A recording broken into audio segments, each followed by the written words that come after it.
Hey everyone! In this presentation, I will be focusing on my shortest novel, Ove Abe's The Woman in the Dunes, originally written in Japanese in 1962. I will be exploring the effects of exile and community and the sense of belonging that makes us human.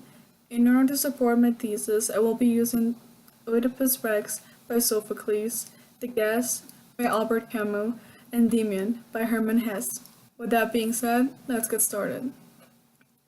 The Woman in the Dunes is about an amateur entomologist named Nikki Junpei who ends up lodging for a night after an expedition in the dunes in a poor and tiny village. However, the villagers have other plans for him, and he ends up being held prisoner with a young woman. They are both stuck committing to the tiring and also useless task of shoveling back the dunes that threaten to consume the village. There are several themes that connect to the story as well as the assigned readings for this course. These themes include isolation, the importance of morality, and finally, the sense of community that connects us to the world. In The Woman in the Dunes, Junpei got himself into this endless mess with no chance for escape due to his unhappy situation back at home. He was involved in adultery, and so he decided to leave for a holiday trip without telling anyone. He physically and mentally alienated himself after committing a moral and ethical crime, which was cheating on his wife with another woman. And because he did not tell anyone of his whereabouts besides a crumpled note in his trash can, he was now stranded, leaving his friends and co-workers believe he might have had committed suicide. The same was done in Oedipus Rex, where the great King Oedipus was stripped from his position of power after he committed not only one, but several crimes. These crimes include murder and incest, which are some of the most taboo things one can do in regards to morality and ethical behavior. As a response, Oedipus also exiles himself and alienates himself from the world. The play quotes Oedipus: "Do not counsel me any more. This punishment that I have laid upon myself is just.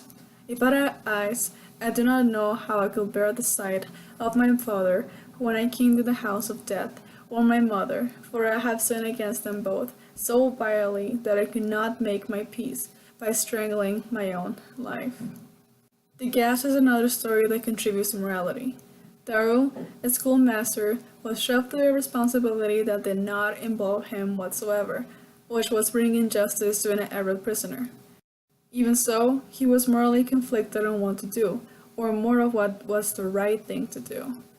The text quotes: "Men who share the same rooms, soldiers or prisoners, develop a strange alliance as if, having cast off their armor with their clothing, they fraternize every evening over and above their differences in the ancient community of dream and fatigue." This invisible brotherhood shaped his morality and led him to give the Arab an option that was in his own control. Towards the end of the story, Darrow decides to let the Arab prisoner choose his fate. The Arab tries to decide which route to follow, either to freedom or to prison. What was morally right for the Arab after committing a murder was to surrender and offer himself up to the law. This circles back to exile, the isolation from community. Oedipus and the Arab cannot integrate themselves into society after their crimes, and so they must inflict themselves the greatest shame of all, which is exile. But why is exile such a huge punishment? Why is a sense of community so important to a person, or to humans? This begins to connect a lot to the story of Endymion. Emile Sinclair was an insecure and shy young boy who, like Junpei, also experienced several existential thoughts in his involvement with community. But Sinclair was never fully involved. He had to create a better and much more confident projection of his ideals in order to make himself feel whole. Sinclair had to find a community or a connection outside of his mind in order to find himself in his mind. The story quotes: "But sometimes, when I find the key and climb deep into myself where the images of fate he is slumbering in the dark mirror, I need only bend them with the dark mirror to behold my own image, now completely resembling him. Endymion, my brother, my master." Sinclair finally found a sense of belonging by finally finding himself, the knowledgeable and strong idol, Endymion, his true identity. In this case, self-isolation created a community for a better version of himself that he then takes control over towards the end, which is a positive ending. This ends up coming back to Junpei in The Woman in the Dunes. Throughout the novel, Junpei thinks of several different ways to escape the house with the woman and the village to return to society. He is often bringing up how disconnected this village is from the real world, but his own real world is just as disconnected. The book quotes, "There couldn't be a more efficient way of teasing his colleagues, glum and gray with their daily gray routine. He sank into an unbearable self-aversion with the thought that among the glum and gray, people other than he had colors other than gray, red, blue, and green." However, after spending so much time with the woman, the two eventually end up having relations in part of their primal instinct. Towards the end of the novel, the woman ends up pregnant, and 2 months later, she has to be taken to a hospital after being diagnosed with extrauterine pregnancy. To lift the woman up, they have to drop off a ladder into the ditch where their house was. The ladder, which was something Junpei was desperately fighting for such a long time, was not used as a tool for his escape this time. Junpei was clearly fighting with his own morality. The text quotes, "The change in the sand corresponded to a change in himself. Perhaps, along with the water and the sand, he could have found a new self." In addition, Junpei managed to create a device that will produce water from the moisture of sand. Again, this is a deserted village being swallowed by sand.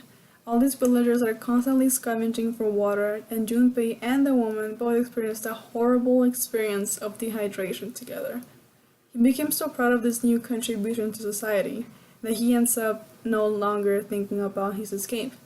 The text cites, "In addition, he realized that he was bursting with a desire to talk to someone about the water trap, and if he wanted to talk about it, they wouldn't be better listeners than the villagers. He will end up by telling someone, if not today, then tomorrow. He might as well put off his escape until sometime after that." There are a few things that happen here. 1. Junpei went from being taken from society and civilization to being held prisoner in an isolated village to then becoming a part of the community once again. But this story and Damien found a way back to civilization and community after experiencing isolation, while Oedipus Rex and the guests go the other way around, from community to isolation. And now the second point, Junpei seems to be a little morally conflicted when he finally offered a chance to escape. He was held back by the woman and his water trap. Mostly his water trap. Like the Arab and the guest, he was met at the crossroads of humanity, morality, and ethics. What is the right thing to do? In the end, they were both led to a decision that still, however, contributed to their further isolation. Morality and ethics are what makes us human, and most of these decisions may end up with tragic endings, such as Oedipus Rex and the guest, or even positive endings like Demian. And finally, morality can also apply to neutral endings, like the woman in the dunes. And that's it. Thank you for listening.